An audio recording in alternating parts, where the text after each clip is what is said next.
Do rainbow ever change color patterns?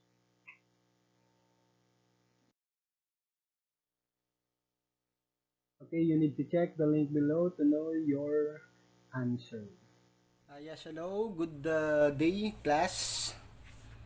So, maaaring nagtatanong kayo or nagtataka kayo kung bakit o anong kanalaman ng rainbow or rainbow pattern in our topic for today.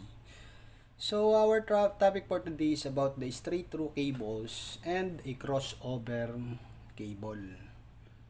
So, ano ba o para saan ba yung straight-through cables and a crossover cables? If you still remember from our previous topic, we have tackled the different networking cables. Ano ba yung mga ginagamit nating cables for the computer networking? So I have here different examples ng twisted pair cable. So remember that the twisted pair cable is the most common cable used for computer networking. So itong itong cable na to, kung mapapansin niyo, this one is a cable. Tanggalin ko muna kasi medyo lumalabo. Okay. So this one is a cable used for networking. It is a twisted pair cable. So ito pangkaraniwang cable lang to. Itong isang ito. But still, nagagamit naman to. Another one, meron tayong UTP pa rin. Yung kanina, UTP to ha. So, meron tayong unshielded twisted pair pa rin na cable. So, ito medyo maganda-gandang klase. Pero ang hindi maganda sa kanya, wala siyang internal support just like this. Ito yung tali na sinasabi ko na medyo maganda-ganda. Kasi ito, tali, nagsusupport yan pagka nahahatak yung mga cable. Cat 5 to example ng Cat 5, unshielded twisted pair. So ito naman, ito parehong indoor. Ito naman is the shielded twisted pair cable natin. Hindi pala shielded to. This one is an outdoor UTP pa rin. Outdoor unshielded twisted pair cable. Kung mapapansin niyo, medyo maganda na yung quality niya. Kahit pagmasdan niyo yung mga kable, tapos dalawa yung support niya. Meron ng tali na matibay, tapos meron pang plastic in between. Tapos outdoor siya, ibig sabihin ulanin at arawin, okay lang, good ito. And then meron tayo sa labas. Sa loob. Yung pinakang outer shield or jacket natin, meron pang jacket sa loob that supports the cable inside. So ito yung tinatawag na outdoor unshielded twisted pair. Ito nakakuha ko ng example ng outdoor shielded twisted pair. Halos pareho siya ng outdoor na unshielded. Ang nadagdag lang sa kanya is yung pinakang metal foil. Kaya tinawag siyang shielded. Ito. So, meron siyang foil na nakadagdag. Ayan. Kaya tinawag yung shielded. So, ayan yung example. Different types ng twisted pair cable. The shielded one, unshielded, indoor, and outdoor. Ito, ang ganda nung shielded niya. Meron pa siyang copper na support. Hindi siya basta tali lang. Or plastic, talagang copper. Yung pinakang support niya. Ito. May mga twisted pair cable na may tinatawag pang messenger. Meron siyang hiwalay dun sa outer part na pinakang tali talaga na matibay. Yun yung mga ginagamit ng mga telco. Tulad halimbawa ng Binangonan Cable Corporation. So, yun ang ginagamit nila. Meron silang mga outdoor na merong tali. Ang tawag doon is a messenger. Hindi natin natakal before, so binanggit ko na ngayon.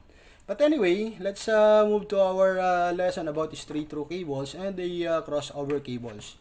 So, balik muna tayo dun sa what is an Ethernet cable. So, remember an Ethernet cable is one of the basic or common networking cable na ginagamit natin sa ating computer networking.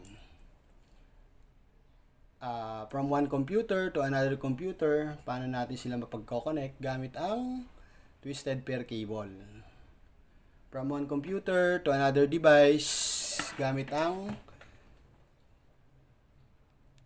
twisted pair cable or what we call the Ethernet cable. So, eto. So, I have here a fabricated Ethernet cable. Fabricated siya kasi using the twisted pair cable, meron na siyang connector sa magkabilang end.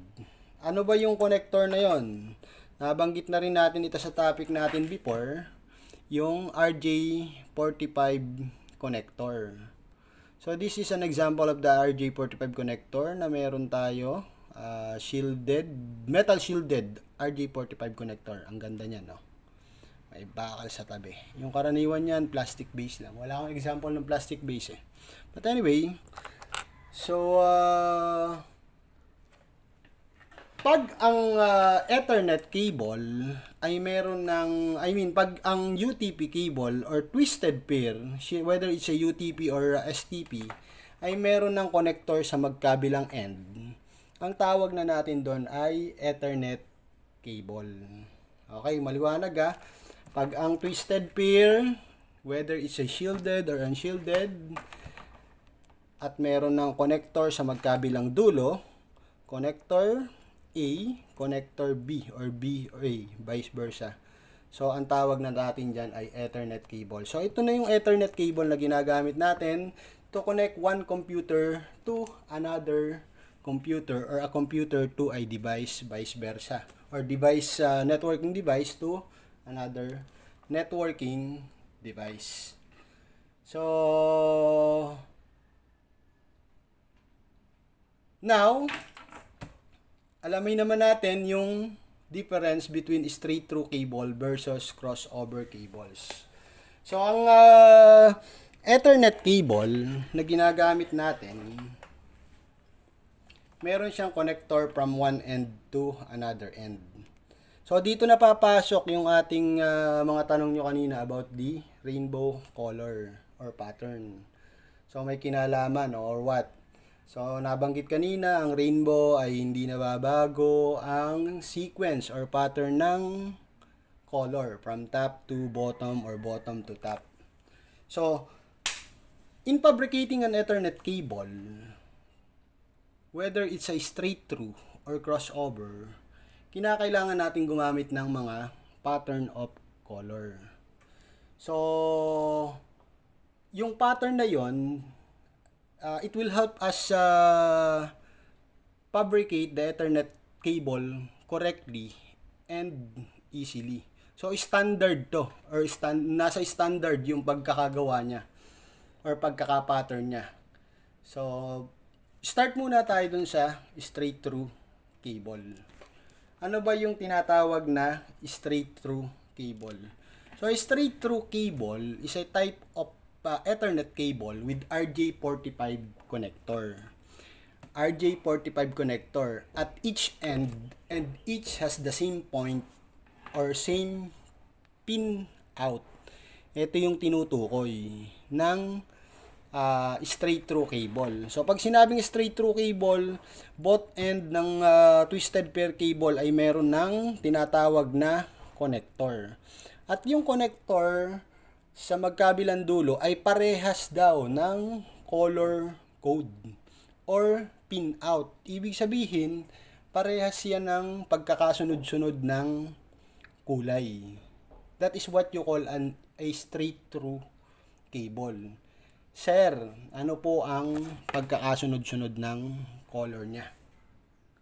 So, meron tayong sinusunod na color, which is what we call color code in fabricating an Ethernet cable. Ang tawag natin, that is the standard.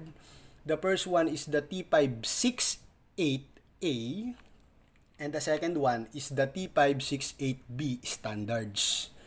So, it uses the same color code throughout the LAN for consistency. Kumbaga, parehas siya from one end to one end. Pwede natin gamitin sa any of the code or any of the standards color code used to fabricate an Ethernet cable sa straight through. Let's say for example, itong connector na ito, yung isang end, ginamitan mo nung unang code standards which is 2T568A. Tapos pagdating dun sa kabilang end, T568A din ang gagamitin mo. So A dito, tapos sa kabilang end ay A pa din. T568A, T568B. So from end to end, pareho lang ng code yung gagamitin. Ang tawag doon is a straight through cable or straight through Ethernet cable. Sir, gumawa ako ng isang Ethernet cable or nagfabricate ako. Ang ginamit ko po sa isang end ay T568B. So, ano yung dapat mong gamitin doon sa kabilang cable? Gagamitin mo naman yung color code na T568B. So, hindi dapat magkaiba. Yun ang straight through cable. Pag gumamit ka dun sa isang end ng T568A, gagamit ka naman dun sa kabilang end ng T568A pa din.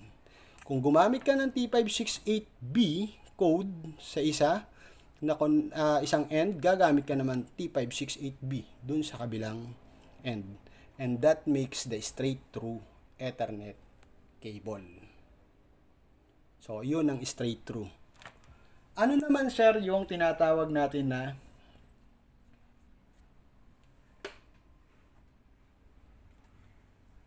crossover cable? Yan. Sa dami ng mga estudyante ko, tuwan-tuwa yung pinantuwan-tuwa sila sa mga lesson kasi talagang may hands-on kami. After this lesson, hands-on naman ng kasunod nito, fabricating Ethernet cable na talaga. So, balik tayo dun sa tanong. Ano naman yung tinatawag na crossover cable? So, a crossover cable is also an Ethernet cable used to connect one device to another. Actually, the crossover before was used by computers to connect or share information one computer to another computer without using any device. Yun yung talagang purpose niya. Kaya lang nowadays, syempre ang technology ay nag-i-improve. Once the kung dati ay ang kinakailangan mong gamitin para makapag-connect ka ng two device or two computer on a network is crossover cable. Ngayon, kahit hindi ka na-crossover cable as long as installed ang driver for your networking card or what you call the LAN card, gagana yung straight through. Dati kasi hindi pwede. So, that's why meron tayong standards na kinreate. It's for the purpose of fabricating a crossover cable. So, yung standard na yon, yung sinasabi ko kanina na T568A and T568B standards color code for fabricating an Ethernet cable. So, ayun yung the only difference of the only difference or the key differences of a straight through cable to a crossover cable, isa-isahin natin. So, crossover cable, pin 1 is cross with 3 pin and pin 2 is cross with pin 6, while in straight through cable pin connection is 1 to 1. Straight through cables are mainly used for connecting non-similar devices, while crossover cables are most used for connecting similar devices. And straight through cable connects a computer with a DSL modem, while crossover cable connects router to router and computer to computer. So, yun yung before, yung last part. The straight-through cable connects a computer with DSL modem while crossover cable connects route. Ngayon, kahit straight-through na lang yung gamitin natin, so gagana yan kasi nag-improve na ang technology. Now, difference between physically na, tingnan natin ang difference between crossover and straight through. So kanina yung straight through binanggit natin, one end, pag gumamit ka ng isang end na standards code standard na T568A, sa another end ay gagamit ka rin ng code standard na T568B. So ngayon, pagka B ka dito, pag A ka dito, A ka dun sa kabila. Pag B ka dito, B ka dun sa kabila na standard. Yun yung straight through.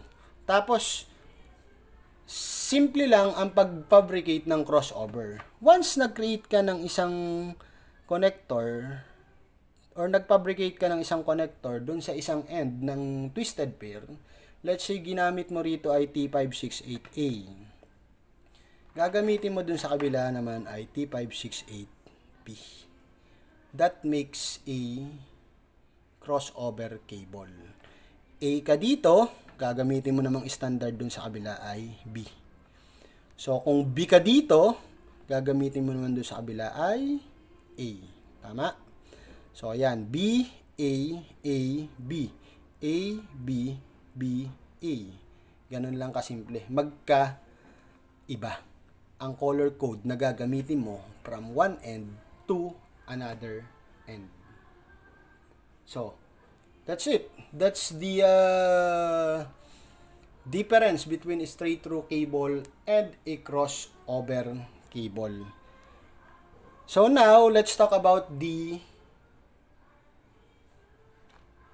color code na sinusunod. Those two standards, which is T568A and T568B. Kasi alam na natin kung ano yung difference ng straight-through cables to a crossover cable. Ngayon, alamin naman natin yung pagkakasunod-sunod or pattern ng mga color nila. So, if you have noticed earlier, yung color ng mga cables inside a twisted pair cable. So, pagka nag-open ka, this was open na earlier. For the reason ay papakita ko nga ito. So, kung pagmamasdan nating maigi or mabuti yung mga cable, may color yan. Cable niya. Tapos, magkakayapos or twisted yung bawat cables. So, ipakita ko sa inyo yung mas malinaw. This one. Tanggalin lang natin yung support niya para mas makita natin. Cut natin para mas makita na malinaw. Yeah. Okay. So, pagmamasdan ninyo, yung twisted pair, ito yung common na twisted pair. Meron siyang 4 pairs. Kaya tinawag na twisted pair, cables or yung mga pairs of cables are twisted. Nakakita nyo? Naka-twist yung pair of cables niya. Naka-twist yung white orange and orange. Naka-twist yung white green at saka green, white blue at saka white brown and brown. So twisted sila. Kaya tinawag na twisted pair. So common ito, yung tinatawag na 4 pairs. Pero pagka yung sa mga telco sa labas, makikita nyo yung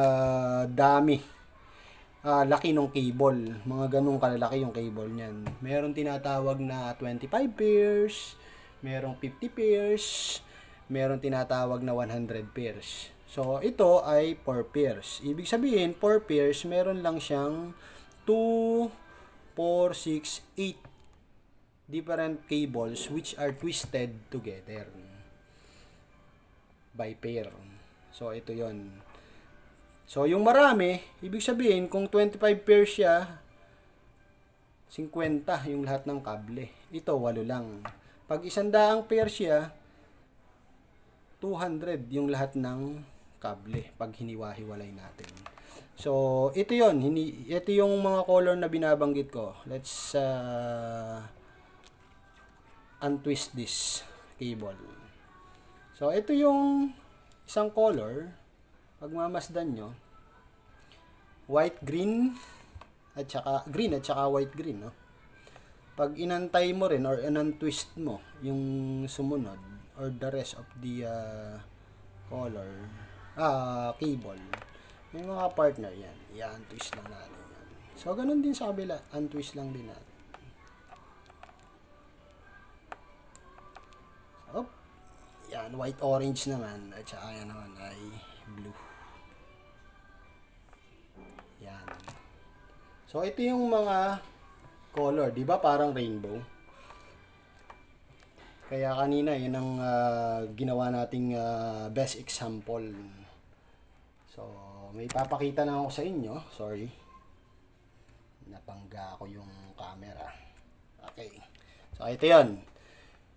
So, ano yung color code standards natin na T568A and color code na T568B na tinatawag? So, a T568A starts with color white, green. Oh, yes. Tama. It's a white, green. Starts with the white, green. And ano ba sequence? Okay, refer to the slides below on your screen. So, pag sinabing T568A, meron tayong white, green yung una. White, green, at saka green. White, orange.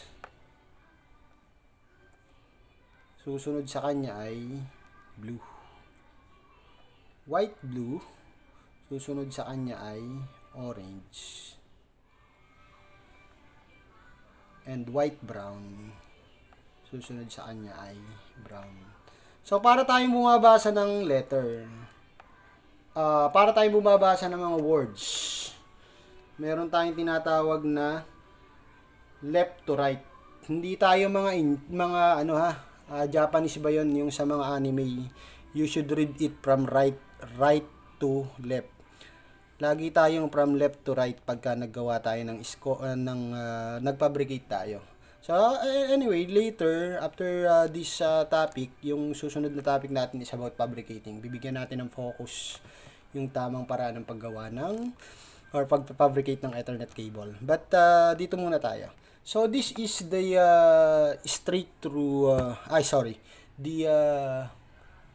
standards sequence of color code T568A.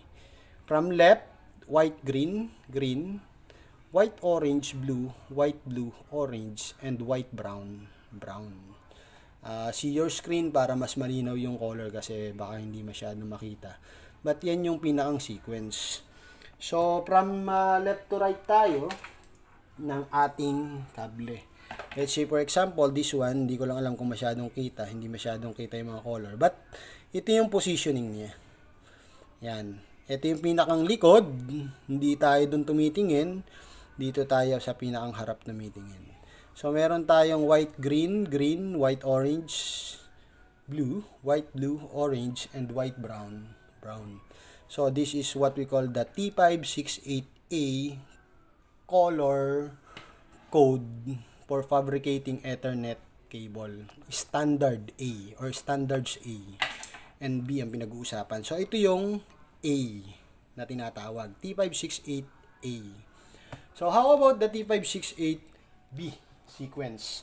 So, ang T568B sequence, kung babalikan natin yung kanina na key differences about the Ethernet cable, kasama dun yung crossover cable, pin 1 is cross with pin 3, and pin 2 is crossed with pin 6.